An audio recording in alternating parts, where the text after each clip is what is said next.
我哥失踪的第10年，我穿越了。坐在龙椅上的皇帝和我哥长得一模一样。他扬手让人杀我，我吓得大喊暗号，我长大要当太空人，妈妈给我买爱吃的喜之郎果冻。他懒洋洋地来了句，今年过年不收礼，收礼只收脑白金。我欣喜若狂，谁知他邪恶一笑，给我杀了这个穿越者。大家好，欢迎收看达达听书。我躺在马路中间，大货车的灯光刺目又耀眼。今天是我哥失踪的10年整，也是我的生日。他消失在给我去买生日蛋糕的路上，像人间蒸发一样，怎么也找不到。那年他15岁，我8岁。我爸在我哥消失的第2年和我妈离了婚，并在隔年和其他女人又生了个儿子。警方认为我哥已经死了，我也认为他死了，只有我妈还相信他儿子活着。我以前太任性，总爱缠着他这样那的，我想死亡是老天对我的惩罚吧。我的身体逐渐变轻，眼前的白光猛然把我吸了进去。严公公，你说欺君该当何罪啊？回陛下，按律当斩。我不是死了吗？肺部的疼痛和耳边的人声又是怎么回事？我睁开眼睛，什么都看不见，想开口说话，嘴里却呛进了一大口水。这死了的怎么又动了？给朕拉上来看看。男人一声令下，我被人从水缸里拉了起来，鼻端涌入空气，我疯狂呼吸着，视线也变得清晰起来。好啊，还真是命大。男人穿着黑色的龙袍，眼神幽暗地看着我。我循着声音看去，整个人都呆了。这张脸太像我哥了，让我甚至忘了思考现在的境遇。男人身边的太监指着我尖声大喊：大胆！小小婢女竟敢直视龙颜！我闻言立刻把头低了下来。男人冷哼了声：你这条命，朕今天非拿不可，我倒是要看看你还能怎么再活过来。他轻轻挥了挥手，我旁边的侍卫拔出了剑。我活了18年，从来没见过那么刺激的场面，手脚吓得都软了。我这才刚穿越，连现在姓氏名谁都不知道，就又要死了。死亡不可怕，可怕的是疼痛，我不想再死一次。知乎上都说可以通过对暗号寻找穿越者，这狗皇帝万一真的是我哥呢？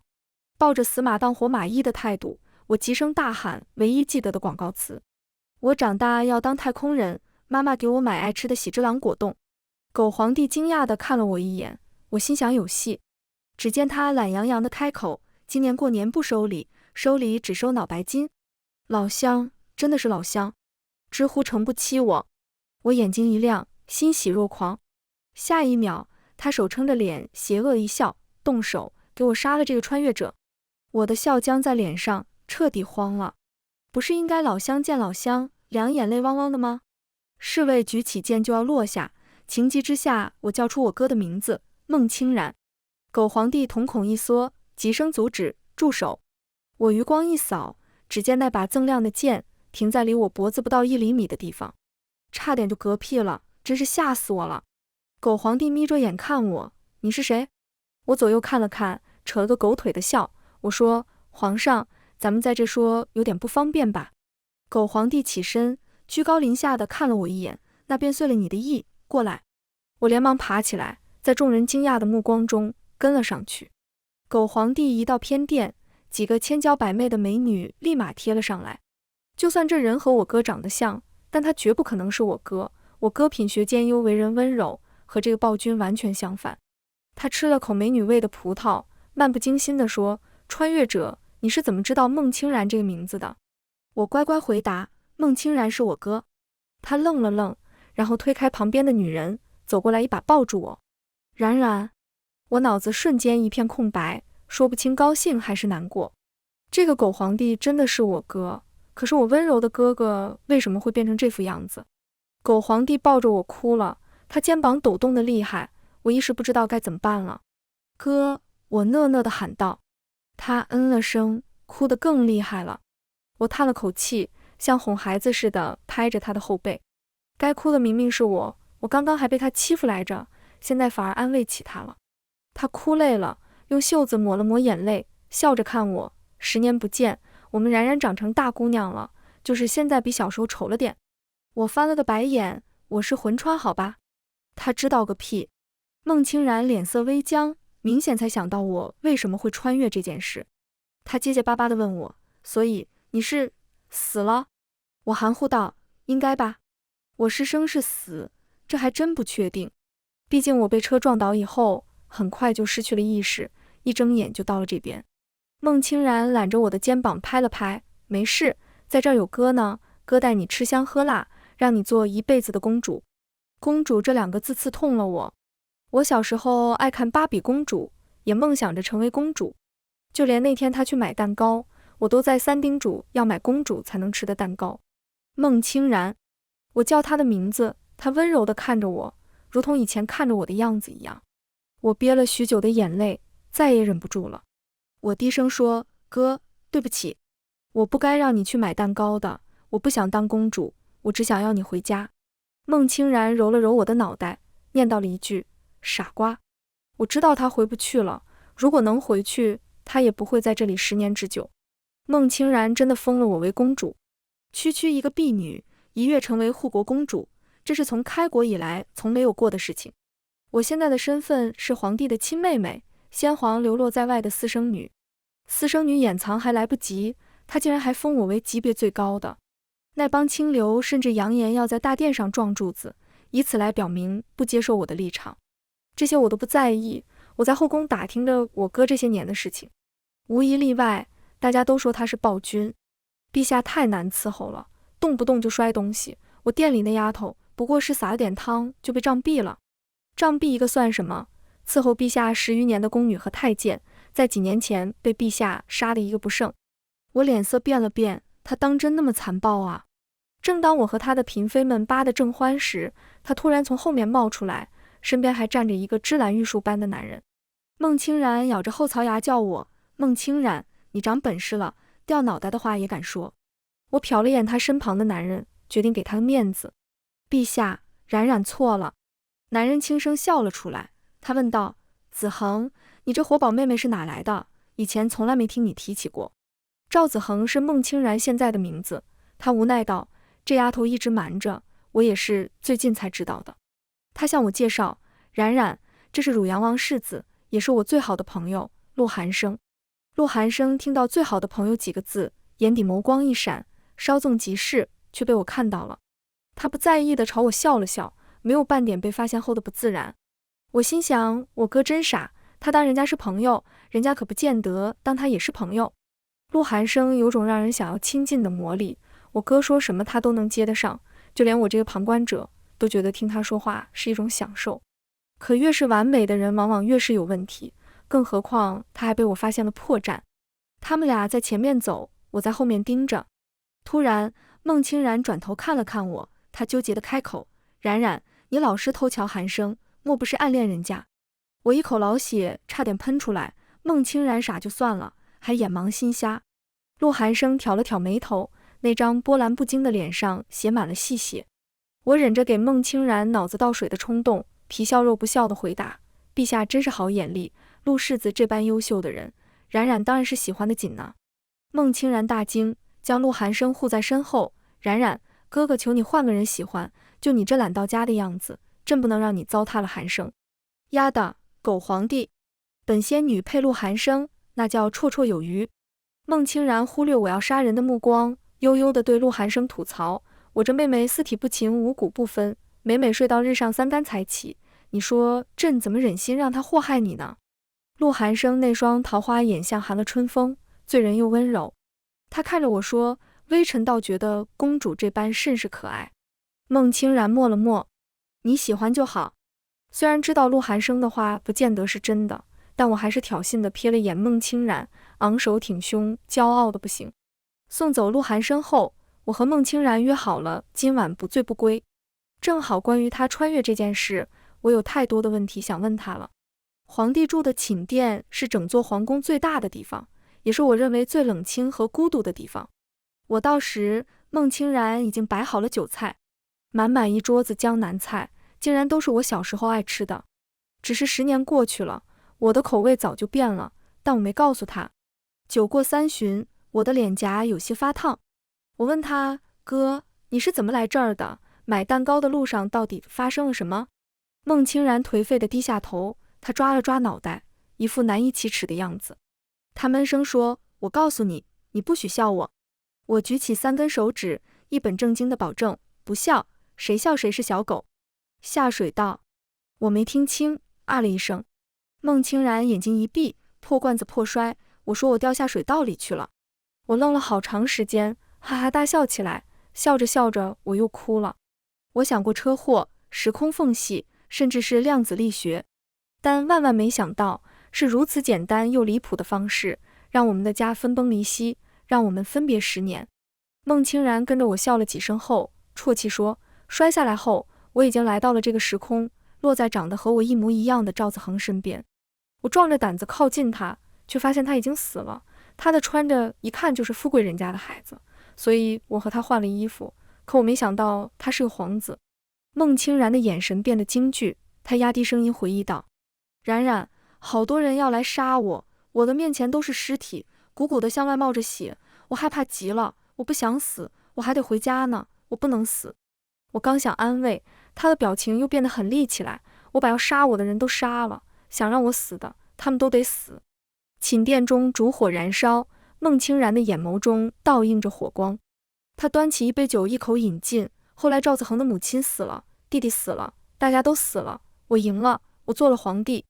孟清然穿越时才15岁，在现代社会只是个普普通通的初3学生，天真单纯的半大孩子，被迫长大，被迫卷入了皇室的争斗中。不仅如此，他要学着融入古代社会，还要防止被别人发现他不是赵子恒。如果是我，这么多的压力堆在一起，我应该会疯吧。哥，我心疼地叫了他一声，他挥了挥手，打着酒嗝站起来，去打开了身后的柜子。孟清然掏出身穿粉色纱裙的芭比娃娃，我惊讶地问道，这东西你从哪儿弄来的？孟清然摆弄娃娃的手臂朝我招手，你说要公主才能吃的蛋糕，所以我买了有芭比公主的。他喝了不少酒，拿着娃娃向我走过来的时候，肚子歪歪扭扭的。冉冉，你看，这就是哥哥给你买的生日礼物。看到他炫耀的样子，我眼眶酸得不行，一眨眼眼泪就要落下来。孟清然笑眯眯地把娃娃塞进我手里，他嘟囔道，妹妹，对不起，给你的生日礼物迟了10年。我呜咽地抱住娃娃，不敢想孟清然该有多想家。他指着我怀里的娃娃，这个娃娃是唯一能提醒我不是赵子恒的东西，也是提醒我不要忘记家的东西。现在你来了，哥哥就把它还给你了。我哭了很久不见停，孟清然显得有些手足无措。他问我，妹妹，你知道你那天背错广告词了吗？我泪眼朦胧地看他，摇了摇头。孟清然借着酒劲，手舞足蹈地表演，我要当太空人，爷爷奶奶可高兴了，给我爱吃的喜之郎果冻。我扑哧笑了起来，我想起来后来这句广告词还在网络上被别人恶搞。我尖着嗓子接道，我要当爷爷奶奶，太空人可高兴了，给我爱吃的大嘴巴子。孟清然听到，捂着肚子笑起来，笑到最后跌坐在了椅子上。他笑出眼泪，他说我是严公公上身，好在严公公不在，否则一定因为我学他而倍感荣幸。我问他，哥，你为什么要杀穿越者？有同一个地方的人在，不是更好吗？孟清然的笑容瞬间没了。他们之中的许多人，有人是博士，有人是各个领域的佼佼者，我真心待他们，他们却想要取代我。冉冉，人总是贪心不足的。我问，那除了穿越者之外的其他人呢？孟清然一怔，仔细思考了几秒。我不杀人，他们就会来杀我，后来杀的人太多了，也就麻木了。我明白了，他这是完全把人命当成青菜萝卜了。我不想他变成人人惧怕的暴君，更不想他被后人唾弃。我祈求道，哥，你做个好皇帝好不好？孟清然认真看着我的脸，点了点头。他说，好。孟清然彻底醉了，趴在桌子上呼呼大睡。我没醉，我能自己回寝殿。皇宫宽阔的步道够我蛇形步的发挥，天上的月亮洒下皎洁的光辉，古代就这点好，空气好，没有大气层污染。我抬头一看，月亮有好多个，星星那就更多了，根本数不清。宫女掌着灯走在我前头，但我还是觉得皇宫里黑漆漆的，要是这宫里装上路灯多好啊。这么一想，我开口呐喊道，哈！在那盏路灯的下面，有一个小姑娘在哭泣。亲爱的小妹妹，请你不要哭泣，你的家在哪里？我会带你回去。天上的星星不说话，地上的娃娃想妈妈。我从路灯下的小姑娘唱到鲁冰花，宫女太监们都不敢看我，都被我的歌唱实力震撼了。我哼着歌回到寝殿，还没来得及坐下，便听见外面禁军大喊抓刺客。我寻思着跟我没关系，刺客要找也是找我哥去了。就在我放心大胆时，我的身后忽然出现了一个人，他冰凉的手捂住我的嘴巴，接着一只短刃架在了我脖子上，这一下直接吓散了我的醉意。呜呜呜！我害怕地挣扎着。男人低声警告，老实点，别动。他的手掌很大，紧紧盖住了我的口鼻，导致我的那点酒气全被我一个人循环了。刀架在脖子上，我只好听话地点了点头。我并不想伤害你，等禁军搜查结束，我就放了你。他安抚着我，但这声音越听越耳熟，很像陆寒生的声音。禁军的脚步声渐渐靠近我的宫殿，男人的注意力被吸引，手上也渐渐松了开来。我试探性地喊道：陆寒生。我话音未落，陆寒生的短刃向前压了压。公主还真是聪明，这倒是和聪明没什么关系，纯因为她的声音低沉醇厚有特点而已。禁军在门外要进来，站在门口的宫女拦住了他们。大胆！公主请功，你们也敢闯？我瞟了眼他的手，陆世子，刀拿开，我帮你。陆寒生不为所动。我说，我不说话，他们迟早会进来的。这次陆寒生动了，他以迅雷不及掩耳之势，将一颗微甜的药丸塞进了我的嘴里。我还没来得及反应，直接咽了下去。还请公主说话算数。说着，陆寒生收回了匕首。这人给我吃的是什么？毒药。一想到这种可能，我愤愤地瞪了一眼陆寒生，卑鄙阴险狡诈。按照我本来的计划，等禁军进来后，我准备立刻揭发他的。陆寒生对我使了个眼色，我只好清了清嗓子，大声道：本公主要休息了，你们吵吵闹闹的，是想掉脑袋吗？门外禁军弱弱回答：公主，有刺客出现，需要排查。我的声音冷了几分，哦，你们是觉得本公主窝藏刺客喽？还请公主恕罪，是末将说错了话。他慌忙说道。那还不快滚！外面没了动静，我悬着的心还未放下，突然禁军们像是有了主心骨一样，推搡起宫女，眼看着就要硬闯进来。陆寒生看向离我们最近的床榻，我一瞬间会意过来，我和他飞快地躺上去，盖好被子。砰的一声，禁军推开了门，二话不说地开始搜查起来。陆寒生的短刃此时抵着我后腰，我赶紧支棱起来。哎，你们眼里是一点也没有本公主，明日我便禀告陛下，让他好好治你们的罪。禁军统领上下左右看了一番，又盯着我瞧了瞧。前有狼后有虎，我尽力维持着冷冰冰的表情。半晌后，那人抱拳道：打扰了公主殿下，请公主恕罪。禁军来得快，走得也快。陆寒生从被子里坐起来，竖起的发微微凌乱，俊朗的脸上热得泛起了潮红。不得不说，这人是有点姿色在的。见我再看他，陆寒生本来就红的脸又红了几分。他敛下眸子说了句多谢，我冷哼了声，对刚刚他劫持我的事情耿耿于怀。陆世子有家不回，来别人家里当贼，好雅兴啊！我说的阴阳怪气，陆寒生波澜不惊的表情依旧完美。他笑了笑，云淡风轻道：比不得公主雅兴，深更半夜在宫中鬼哭狼嚎。好家伙，合着这人刚刚一直在跟踪我。我眯起眼睛瞧他，陆世子是从哪里开始跟着我的？我从皇上寝宫出来，又或是更早？陆寒生嘴角微动，并不接我的话。我手一摊：你安全了，可以把解药给我了吧？陆寒生长叹了一口气：什么玩意？他不会光会下毒，不会解毒吧？我咽了咽口水。他说：公主，你方才吃的是糖丸。可恶，怪不得有股子甜味。我智多星的一世英名全被陆寒生毁了。我怒道：陆寒生，你赶紧滚下我的床！陆寒生这一折腾，皇宫的戒严程度嗖嗖上升，连我的寝殿外面都被安排了巡逻。他看了眼殿门，低头沉思着。我劝道：别费劲了，你今天是出不去了。陆寒生坐在贵妃榻上，单声说，那我只能在公主这儿借宿一晚了。我打了个哈欠，随你都随你，我先睡了。也就只有公主会对在下这般放心了。我隐隐约约听到陆寒生喟叹了一句，折腾了一天，又喝了不少酒，我累极了，眼睛一闭便睡了过去。第二天，陆寒生倒水喝的声音吵醒了我，我眼睛一睁，便看见他拖着茶盏，似笑非笑地望着我。我翻了白眼，你看什么看？陆某只是好奇，这世上竟有人能磨牙打鼾又说梦话，这人真是好不礼貌。我咬着牙将身边的银枕扔了过去。陆寒生身子微侧，轻而易举地避开了。我气得转身不理他，眼不见心不烦。片刻后，陆寒生端着茶盏点了点我的后背，公主殿下，是臣下失言了。我依旧不理。他点了点我，又叫了一声，公主殿下，臣错了。能知道错，算他还有点良心。我坐起来，瞥了他一眼，接过杯子喝了一口。我想了想，迟疑地问他，我昨晚真的磨牙打鼾还说梦话？陆寒生拿过我喝完的杯子，退后一步，没有，昨晚公主殿下睡得很是香甜。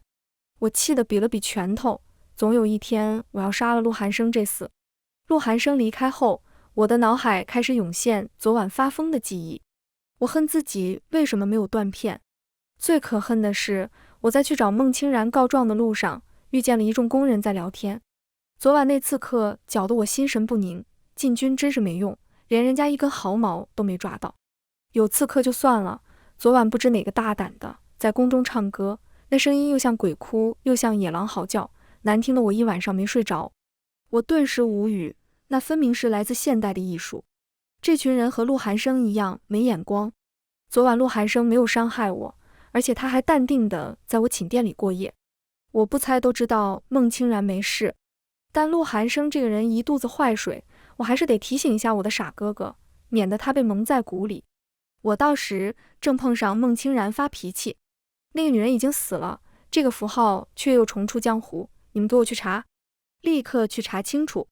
紧接着，殿内传出了众多器物破碎的声音，我站在门外听得心惊胆战。昨晚我劝他当个好皇帝的话都白瞎了。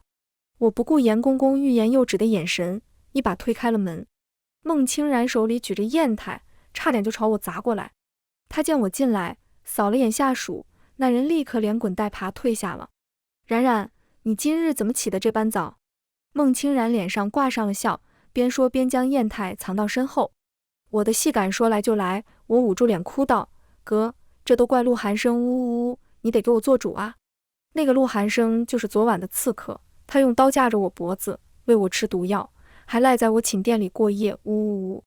知人知面不知心，这陆寒生竟然夜闯皇宫，还对朕的妹妹图谋不轨。他将手里的砚台拍在案台上，唇角勾起嗜血的弧度，朕这就派人去杀了他。我一听孟清然要杀陆寒生，心里猛地涌上了惊慌的情绪。哥，先别杀他，万一他有什么难言之隐呢？还是先审一下吧。孟清然黑眸微眯，妹妹，你这是想袒护陆寒生？我沉默了，怪我忘记了孟清然的暴躁性子，我应该查清楚再来的。我正在心里叹着气，孟清然蓦然开朗起来。我上次没猜错吧？你果然是喜欢他的。他的脸上隐隐透着兴奋，很像我以前磕对 CP 的样子。孟清然又说，他威胁你，还骗你吃糖丸，是挺过分的。不过你这不是没事吗？哈，他怎么知道事情的细节？我满头问号，眉头紧拧。我不解间，陆寒生悦耳的声音从屏风后面响起，公主殿下，背后告状，这可不是正人君子所为。我看了看孟清然，又看了看陆寒生，瞬间明白了。孟清然刚刚在诈我，原以为我哥傻被朋友骗了，没想到我才是傻子。我哥这演技可以当选奥斯卡影帝了。我不服气道，陆世子躲在角落偷听别人讲话，难道就是正人君子所为吗？凡事讲究先来后到，公主没看到臣便是偷听吗？陆寒生带着笑和我说话，我看了更憋屈了。我指着孟清然，不可置信道，所以你竟然是支持这个暴君的？陆寒生挑了挑眉，默认了。孟清然咳了声，妹妹，你好歹给哥哥留点面子吧。我横了眼孟清然，孟清然看见我的眼神，讪讪的不再说话。我纳闷，不是为了我哥，那陆寒生你昨晚去哪儿做贼了？杀穿越者。他平静道。我错愕地看向陆寒生，你怎么知道穿越者？难道你也是？孟清然轻咳了2声，寒生不是穿越者，他知道这些都是你哥我告诉他的。我的脑子乱得很，陆寒生从坏人一跃成了盟友，还是清楚我们身份的那种。孟清然走到我身边，摸了摸我的脑袋，傻瓜，如果不是信得过的人，我也不会让你喜欢他啊。我避开他的手，别扭地说道，哥，你好像误会什么了。我余光扫过陆寒生，他的脸上竟然划过了一丝失落。我的心脏跟着他的表情变化跳得快了几分，但很快就被我压了下去。我不明白他们为什么要那么针对穿越者，对我和孟清然而言，他们是同胞，是感同身受的人才对。我刚来时也是，孟清然知道我是穿越者，便想杀了我。即使他昨晚跟我说了他们想取代他的那些话，我还是不明白，穿越者到底做了什么？你们要杀他们？我拧着眉质问。空气安静了几秒，孟清然像是想起了一件耻辱的事情，精致的凤目中溢满了恨意。你刚来应该不知道，这个世界有个组织叫穿越者协会。我的确是第一次听说穿越者协会。他接着说，来到这个世界的第4年，那年我19岁，我遇见了一个穿越者，他叫许静。我们年龄相仿，又来自同一个世界。我喜欢他，我以为他也喜欢我，于是我登基后的第一件事便是力排众议娶了她。说到这，孟清然微微一顿，声音颤抖起来。只是他为了让他爱的人登上王位，在新婚之夜举刀要杀我。然后呢？我急问。然后啊，他死了，在逃跑的路上被一箭穿心。孟清然呼出一口浊气。许静是穿越者协会的会长，他死后，穿越者立志杀我，替他报仇，并要取代我，开创平等的社会。他们为了达到目的，借着同是穿越者的身份接近我太多次，后来我便不信了。我心情复杂地张了张嘴巴，我没想到我哥那么惨，以及我差点有个嫂子。陆寒生补充道，失去领头人后，穿越者协会已经散得差不多了，但就在昨晚，我发现有奸细在宫中留下了许静当年独有的标志。我哦了一声，所以陆寒生是在杀完留下标志的人以后被发现了。我累了，你们下去吧。事情说完，孟清然颓废地低下头，他挥了挥手，赶我和陆寒生走。经历了太多次背叛，他现在听到穿越者就像是听到狼来了一样。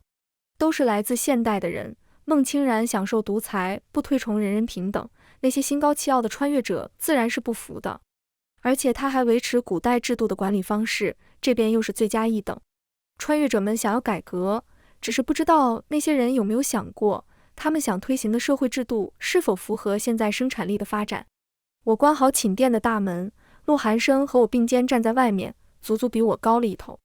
我仰头问他，我哥是个暴君，而且还不是真的赵子恒，你不想着推翻他，为什么还想着效忠？陆寒生笑了笑，公主殿下，还请不要片面地评价一个人，你只看到陛下在宫中的暴力，却没看到他肃朝政修公事，更没有看到他推行农耕技术，为万民做出的贡献。况且我很清楚，陛下杀人从来都不是没有理由的乱杀。他杀的那一殿工人是为登基前各个派系安插的耳目，那位摔掉东西的小宫女是敌国的奸细。陆寒生顺便解释了一下那天我和嫔妃们闲聊的内容。当皇帝还真辛苦啊。我掩饰误解孟清然的尴尬，边伸着懒腰感叹，边转身准备离开。然而还没等我迈开步子，我被陆寒生抓住肩膀，一把拉进了他的胸膛。我听他闷哼一声，有着多次被老头老太太碰瓷经验的我，反应迅速地和他拉开距离。我警惕地盯着他，你自己撞的，可别想赖我哈。陆寒生哭笑不得地将手里的东西放到我手里，是几颗包裹好的饴糖。他说这是昨晚的赔礼。我又不是小孩了，更何况哪有赔礼只给几颗糖的。陆寒生闻言宠溺地拍了拍我的脑袋，你不是小孩，但糖是甜的，所以想给你罢了。我的脸不自觉地开始发烫，剥开一颗放进嘴里，很甜，甜掉牙了。我将枕头当作鹿晗生揍了一顿。前几日他一句话聊得我面红耳赤，结果这人自己淡定地走了。突然，我的寝殿门口传来几下敲门声。爱你孤身走暗巷，这暗号有毒。我凑到门前，情不自禁唱起来：爱你不跪的模样，爱你对峙过绝望，不肯哭一场。外面的女生默了默，唱得很好，下次别唱了。我这人有逆反心理，我下次还唱。门打开后，和我对暗号的竟然是我宫里的婢女春桃。春桃关上门，神神秘秘地低声和我说：我们穿越者有个协会，你要不要加入？我佯装惊讶，啊，竟然还有协会？春桃露出如他所料的表情。他说：你果然什么都不知道，那你肯定也不知道，狗皇帝原先想杀你，后来又不杀了，是对你有所图谋吧？不会吧，他封我为公主哎！我不可置信道。春桃恨铁不成钢地看了我一眼，你又不是他亲妹妹，他为什么要封你为公主？我理所当然地解释，他说我们是老乡，而且我长得像他亲妹妹。春桃啐道，狗皇帝怕我们谋权篡位，对穿越者一向是赶尽杀绝的，连我们会长都差点死在他手里，他会那么好心？你身上一定是有什么他想知道的秘密，等他知道了，你也就活到头了。我干笑两声，以掩饰被他误解的尴尬。我回想起孟清然曾说许靖被一箭穿心，连忙用一副满脸八卦的样子问春桃，会长差点死了是什么意思？春桃大大咧咧地坐下，狗皇帝追杀呗，还好咱们会长心脏长右边，这才捡回来一条命。我心里一惊，所以陆寒生看到的那个标志真的是许靖和穿越者协会搞的，许靖没死。春桃竖起手指，嘘了一声，你千万不要告诉别人哈，他们不许我乱说的。我拍胸脯保证，你放心，我嘴巴严得很，而且除了你，我不认识其他人。说着，我露出落寞的神情。春桃怜惜地看着我，没事，到了协会，你会有很多朋友的。我赶紧感激地拉住她的手。好姐妹，谢谢你告诉我这么多。春桃不好意思地挠了挠头，姐妹就算了，穿越前我是个男人。她话说完，我在原地石化了3秒。谢天谢地，我穿过来性别是对的。春桃拍了拍我的肩膀，要应付那个暴躁的皇帝应该很辛苦吧，但没关系，你再等等，一切都会好的。我抹了抹不存在的眼泪，郑重地点了点头。春桃鬼鬼祟祟地走了，我拎着裙子直奔孟清然那儿。虽然我不知道他们在憋着什么坏水，但一定是大阴谋。我将事情的经过告诉孟清然，他听到许靖没死的时候，脸上竟然划过一丝庆幸，但很快就被铺天盖地的仇恨掩盖了。这件事我会派人好好调查的，包括你说的那个春桃。我们在明，敌方在暗，想要防备太难了。我无奈地叹气，哥，慢慢增加守卫吧，电视剧那些暗卫你有吗？有的话也来点。孟清然托着腮笑道，小时候咱爸妈就让你少看点电视，你是一点也没听吧？我耸着肩，做了个鬼脸，像是想到了什么。孟清然的笑容倏然停了，他问我，冉冉，爸妈还好吗？他们有在找我吗？他期待又害怕地看着我，我有些心虚地避开了他的目光。爸妈早就离婚了，我爸的新儿子8、9岁了，我妈为了找他天南海北地跑，这些残忍的事实，我不忍心告诉孟清然。我整理好心情，语气轻松道，爸妈挺好的呀，他们很想你，也一直在找你。孟清然仰头眨了眨眼睛，眉目舒展开来。他喃喃道，那就好，那就好。深夜本该是漆黑寂静的，但此时火光照亮了夜幕，空气中充满了脚步声和搏斗声。距离我提醒孟清然过去没2天，穿越者如同鬼魅一般出现在了皇宫中。我蹲在窗户边，时刻注意着外面的动静。到底是穿越者在冷兵器时代随随便便制造点热武器就打得禁军们节节败退。轰的一声，我用桌椅抵住的殿门被人撞了开来。我转头一看，竟然是春桃，她身后跟着几个我没见过的人。春桃叫我，我来救你了，快跟我们走。外面打得水深火热，他们还分出兵力来抓我，看样子他们真的以为我掌握了孟清然什么不得了的事情。我皱着眉头，心里十分不情愿跟他们走。我只想到孟清然身边去，和他一起面对一切。还有陆寒生，我很怕他在皇宫中被卷入这场战争。可不走的话，他们说不定会把我当成孟清然的同伙杀掉。好汉不吃眼前亏。犹豫了几秒后，我终究是站起了身。他们将我围在中间，缓慢向前移动着，与禁军他们对峙起来。远处响起马蹄声，我循着声音看去，陆寒生穿着一袭玄色衣衫，策马向我这赶来。我们的距离越来越近，他却没有减速的打算。穿越者一面防着禁军，一面又要防着前面的陆寒生，此时他们的心思根本不在我身上。我看向陆寒生，陆寒生也看着我，四目相接间，我顿时明白了他的想法。他打马径直冲过来，我在他要接近的一瞬间伸出了手。陆寒生微微俯下身子，将我捞到了马上。我坐在他的怀里，向后看了一眼，春桃他们正气急败坏地望着我们的背影，没办法。陆寒生低沉磁性的声音在我头顶响起：公主殿下，臣就驾来迟了。不迟，你来得刚好。我抬头看他，只见他唇边扬起了一抹笑。晚风寒凉，陆寒生将我牢牢搂在怀中，我竟也不觉得冷了。陆寒生说，穿越者在皇宫的底下挖了一条很长的地道，他们悄无声息地占领了皇宫的各个大门，现在外面的人根本不知道里面发生了什么，是成功还是失败，这次全看禁军们能不能撑到早朝的时间，等大臣们发现不对劲了。此时离天亮还有2个时辰，现在的局势已经处于劣势，只怕今晚凶多吉少了。我们到孟清然所在的大殿时，穿越者已经突破好几重禁军，逼近了大门。我看见了那个叫许静的女人，她长得很漂亮，漂亮到我作为女子自惭形秽的地步。她明艳得如同枝头盛放的牡丹，即使站在人群中，我也能一眼看见她。只是这样好看的脸上带着丑陋的怨毒。她凝视着大殿的方向，一挥手，众人便压了上来。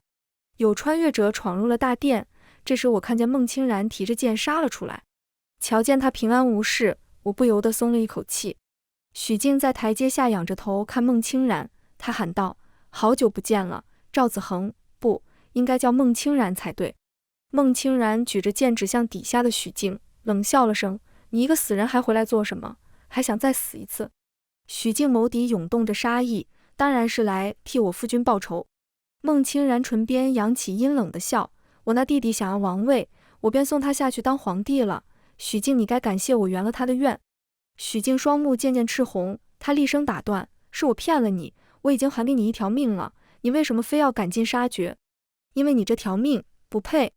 孟清然说完一声令下，给我杀。许静那边也不客气，杀了狗皇帝，为穿越者们报仇。双方刚停下的厮杀便又开始了。陆寒生在我前面杀着敌人，我什么都做不了，只能乖乖地跟着他，慢慢向孟清然靠近。我大抵是喜欢陆寒生的，否则每次有刀挥来时，我也不会害怕他受伤，更不会在穿越者偷袭时像担心孟清然一样担心他。我和陆寒生终于和孟清然会胡了。陆寒生经过一番打斗，明显有些体力不支了。再看孟清然，他手臂受了伤，血顺着指尖正缓缓往下滴落。哥，你还好吗？我担心地扶住他。孟清然点点头，安抚地拍了拍我的手。没事。许静蛰伏多年，计划周密，准备充足。禁军终究是敌不过穿越者猛烈的攻势，人数急速锐减。我们3个人背着背站在一起。陆寒生没握剑的那只手小心翼翼地牵住我的指尖，见我没有拒绝，他这才放心大胆地和我十指紧扣。陆寒生笑得温柔，他问我：冉冉，如果能活着出去的话，你愿意让我成为你的家人吗？我的眼中有热意涌动，这人不告白就算了，还直接跳到了求婚的步骤。他眼巴巴地期待着我的回答，但周围的吵闹声我仿佛都听不见了。我点点头，认真地告诉他，我愿意。孟清然短促地笑了2声，便被寒风呛得咳嗽起来。他断断续续说道：陆寒生，你要知道，我们家冉冉是全天下最好的小姑娘。我的哥哥终于知道护着妹妹了，不像以前他只会说我糟蹋陆寒生。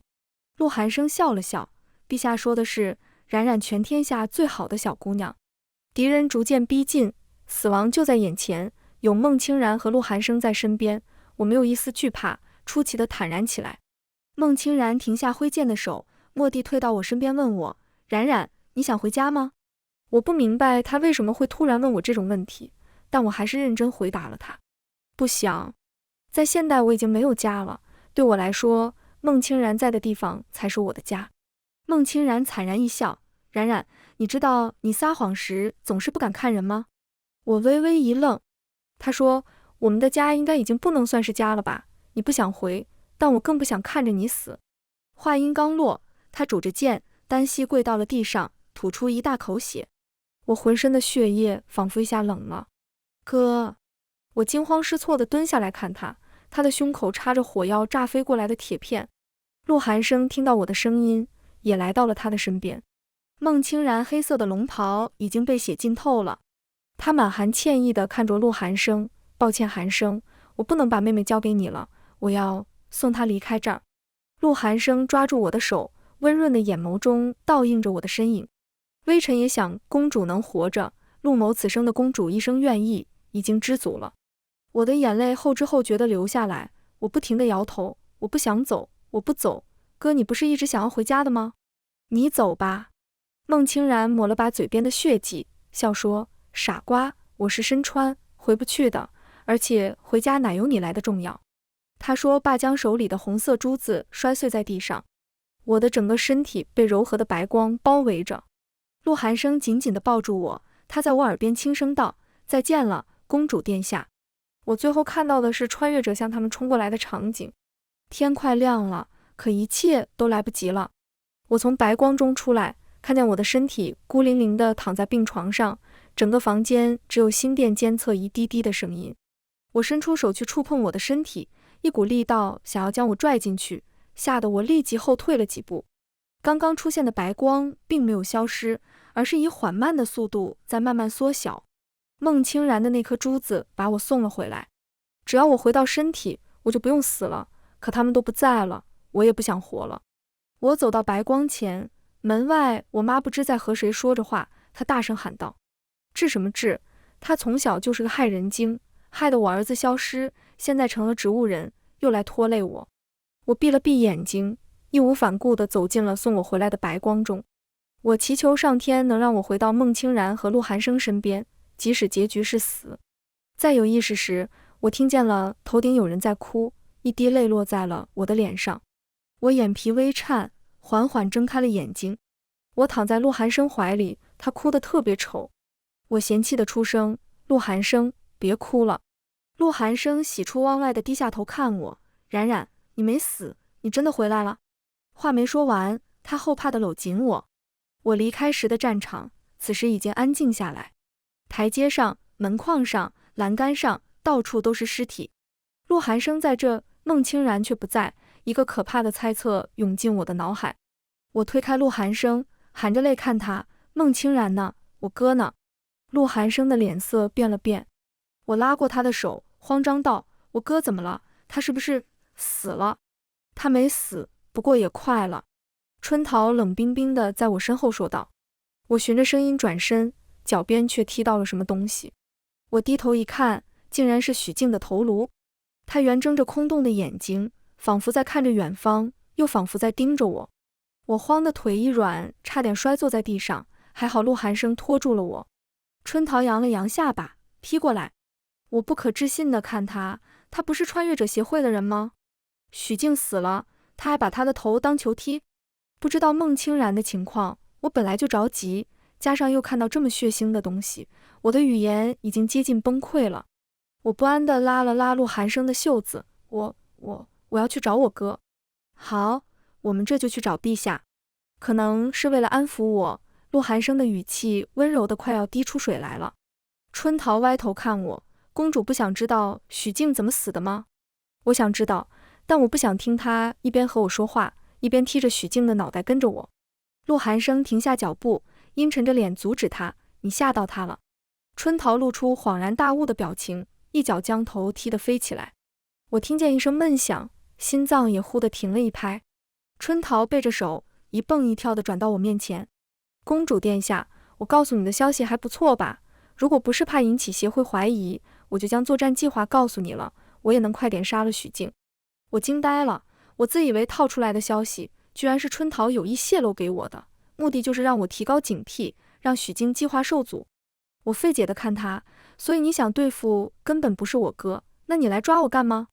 春桃轻描淡写地说，来救你啊，毕竟比我唱歌难听的太少见了。我恐惧的情绪一扫而空，一股难言的耻辱袭上心头。你滚啊！睡着的孟清然看起来格外脆弱平和。太医说他失血过多，伤口又在心脏附近，能捡回一条命已经算是福大命大了，至于他能不能醒过来，那就全看造化了。你说过要带着我吃香喝辣的，你要是死了，我的好日子也就到头了，到时候那群撞柱子的清流都得来找我算账，说不定还要让我陪葬。我在他床前絮絮叨叨说了好几天，怎么凄惨怎么说。哥，你快醒过来，陆寒生欺负我。春桃看着我演戏，将苹果啃得咔嚓作响。我补充道，还有这个叫春桃的，他骗我是穿越者，还说我唱歌难听。春桃瞥了瞥我，你怎么不说你哥发烧吃的抗生素是我给的，还有我打开皇宫大门让宫外支援及时进来的事？我一噎，说不出来话了。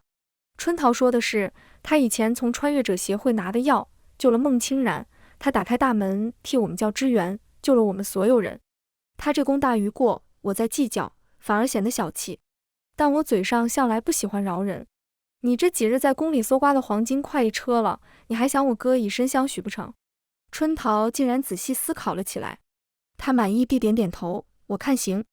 我呸了声，我哥受了那么多苦，得找一个心地善良好好疼他的，你心思歹毒，不行。春桃一脸纯良地眨了眨眼睛，奴家很善良的。我嘴角抽了抽，春桃的姐姐因许静而死，为了报仇，她潜伏在穿越者中间，将他们日常说的话学了个10成10。如果不是她主动告诉我，我压根不知道她骗了我那么多。心地善良的她在穿越者协会忍辱负重5年，只为等一个杀许静的计划。心思多深沉，我都懒得吐槽了。嗨嗨，冉冉。我和春桃还在斗嘴，孟清然虚弱地叫我。他眼神清亮地看着我，我积压多天的害怕一下子爆发了。我趴在他身上哭了起来。哥，我还以为你再也醒不过来了，呜呜。孟清然摸了摸我的发顶，好笑道，我再不醒过来，恐怕就要被你卖了。我破涕为笑，心虚地挠了挠脑袋。他看向我，又抬眼看了看春桃。春桃无辜地耸了耸肩膀，你别害怕，我和你妹妹开玩笑呢，比起男人，我还是觉得黄金更香一点。其实我觉得春桃和孟清然还挺配的，一个暴躁，一个黑心。转眼间就到了过年，孟清然的伤好的差不多了，宫里宫外也开始热闹起来。今天是除夕，我们约好时间一起吃团圆饭，可陆寒生却迟迟没到。寒风吹过窗户，发出呜呜的响声。外面的这场雪下了一天了，丝毫没有停下的迹象。我一边忧心陆寒生被风雪困在路上，一边又馋春桃做的一大桌子菜。孟清然拿起筷子，悄悄伸向面前的菜，被我一把阻止了。哥，陆寒生还没来呢。孟清然委屈，朕是皇帝，哪有皇帝等臣子的道理？每到这种时候，他就搬出他皇帝的身份，听多了之后，我理都不理。孟清然乖乖放下筷子，咽了咽口水。不怪我和孟清然馋，春桃不知道在哪儿学的一身厨艺，烧的菜比那些御厨还好吃。为了吃他这一口，我平时和他拌嘴都少了许多。地笼烧的屋里暖洋洋的，我等得有些昏昏欲睡。春桃是个深藏不露的武功高手，他耳朵动了动，提醒我来了。果然在片刻之后，门口吱呀一声，陆寒生推开门走了进来。我转头看他，他手里拿着一只盛放的红梅，一双深邃的桃花眼含着笑。陆寒生将花递给我，冉冉，家里的梅花开了。我接过放在鼻端闻了闻，清新淡雅的香味沁人心脾。我十分直女地说道，梅花御花园也有，你干嘛还从家里带？陆寒生失笑地望着我，陆某的意思是想公主殿下一起赏家中的梅花。他加重家中2个字，孟清然赶紧打岔，什么家中不家中的，快吃饭，快吃饭，朕饿了。我将梅花插进花瓶，陆寒生脱下身上月白的大氅，坐到我身边，一阵寒意瞬间朝我袭来。我心疼地抓住陆寒生的手，果然被冻得冰凉。春桃白了眼我和陆寒生，哼，臭情侣。我笑嘻嘻道，不服的话，你也赶紧恋爱啊。我端起温好的梅子酒给陆寒生暖身，屋外忽然响起砰砰的烟花声，虽然看不见，但听见声音，这年过得似乎又热闹了一些。孟清然素来不能喝酒，几杯下肚，她的脸已经红透了。春桃酒量比孟清然还差，一杯便倒了。她说我唱歌不好听，我笑她小趴菜。宫中新年的钟声响起，陆寒生低头亲吻我的唇，梅子酒的香气混合着他身上冷冽的雪松香，惹得我老脸一热。他抵着我的额头，笑着对我说：“新年快乐，孟清然。”我扬着唇回他：“新年快乐，陆寒生。”孟清然双手捂着脸，嘟嘟囔囔地喊道：“喂，你们亲完了没？”